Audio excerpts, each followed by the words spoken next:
Hi there. So it's been a few days, actually 10 days since I posted last, and I think it's because as a creator in StandOut language, there's been so much to take in. I mean, yes, prejudice has been around since the dawn of time, and racism, particularly the most sort of virulent form of racism that we've experienced here in this country, has been around for 450 years. And yet, over the last 10 days, there's been a lot of new images, a lot of new understanding. I mean, it hasn't probably felt new to the African American community because that's what feels like life, but to folks like me, it's felt like a terminal time, a new time, a time for stopping and thinking and looking at what really is in the world. And it's hard, for someone like me. I mean, I'm like the poster child for white privilege, right? I mean, I've had struggles in my life, but none of the struggles in my life have been to do with my gender or my race. And so to be able to look at this sort of systemic racism and go, well, what do you do to make a difference? That's, for me anyway, that's taken a bit of time to kind of process. And of all the things that I've encountered over the last 2 weeks, I think the most activating was talking to a friend who's now in the C-suite of one of the most reputable healthcare companies in the world. But he was born and raised in West Virginia, one of 10, a poor upbringing, but I mean now obviously hugely successful. He was saying, look, Marcus, as an African-American father, there's just a series of different experiences. Like, Marcus, have you had the talk with your kids? And I'm like, well, sure, I've had the talk. I've had the bird and the bees talk. Yeah, my kids are 19 and 17. I've had the talk. And he's like, no, not that talk.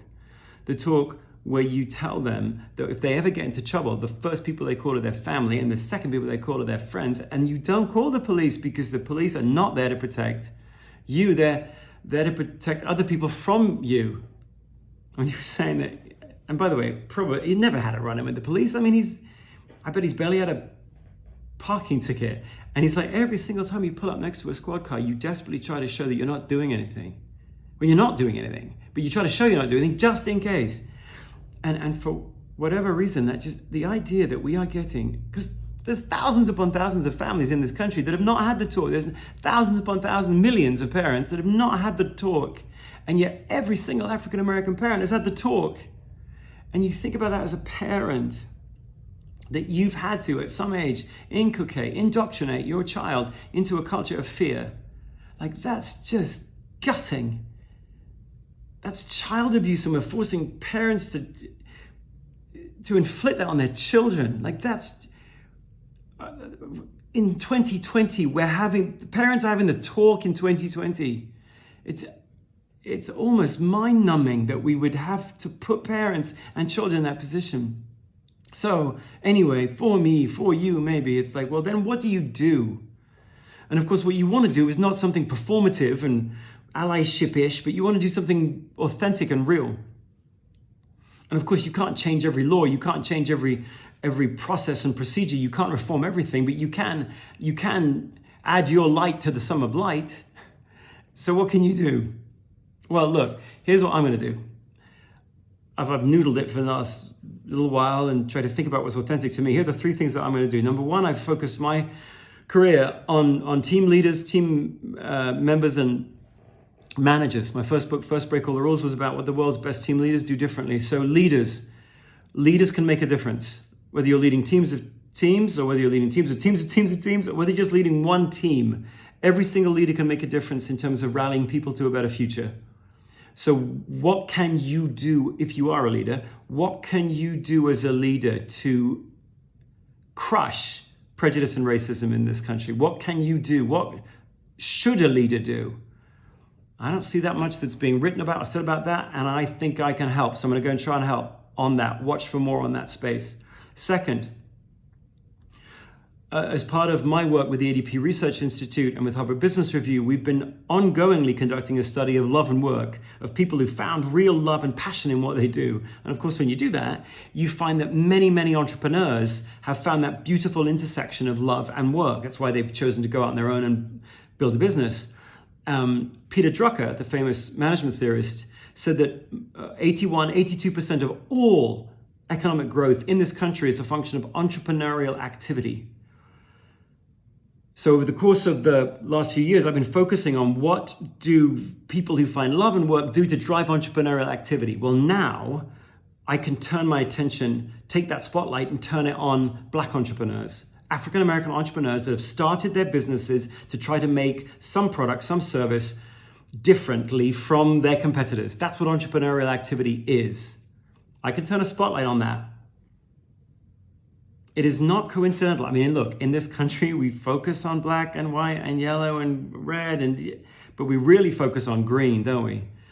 Here in America, this is a capitalistic world, and we value the creation of wealth. We do. I'm not saying that's a terrible thing. Entrepreneurship is the creation of wealth. So if you have wealth, you have power. If you have power, you have influence. Some part of racism is a function of lack of power. Some part of lack of power is a lack of economic self-efficacy. It is not coincidental, in my view, that some of the most violent repressions of the African American, like think of Tulsa in 1921, it's the Black Wall Street. Whenever we've seen the African American community really start charging ahead in terms of their economic power, there's been a reaction. So let's have an opposite reaction. What can I do? I can shine a spotlight on particular entrepreneurs, black entrepreneurs that are starting their businesses. And there's many ways to help them, from funding to process to advice to consulting. Initially, some of that help is simply shining a spotlight, creating awareness that these businesses are up and running. Because you know what these businesses want? They want customers. So I think I can help with that. There'll be more from me on shining a spotlight on black entrepreneurship, because power in this country is intricately linked to economic power. Finally, I'm going to continue to extend this I see you, I love you StandOut initiative. It was initially focused on just let's see one another for who we are, for the best of ourselves. And yes, we need to continue to do that. But for every one of us, regardless of race, if we want to take strong action, we've got to figure out what is our most authentic way of helping. We might not be able to change the world, but we can take micro actions that make a difference. For me, I can think about leadership because that's what I've been thinking about all my career, and I can focus it on what can leaders do to combat racism. Michelle, she's a connector, so the moment all of this sort of went down, her instinctive reaction was to build a shopping bag full of resources, books and articles and businesses and Instagram this and people to follow that. And that's just her reaction. If you are an equalizer, your first reaction might be, racism is a wrong. How do we make it right? How do you make restitution? By the way, where's that conversation going on right now? Because that make it right leads you immediately to reparations. I mean, racism is a wrong in many, many ways. Moral, certainly. Social, certainly. Psychological, certainly. But also financial. So how do you make that right? So if you're an equalizer, that's maybe where your brain goes. If you're an influencer, maybe the best way for you to help is to continue to figure out your way to call out anyone, to confront anyone who lets slip that little funny racist comment or joke. So every single one of us can make the world brighter. We can shine a light, and we can add our unique light to the sum of light. And so if you've taken action that feels authentic to you, please put it in comments. What are you doing?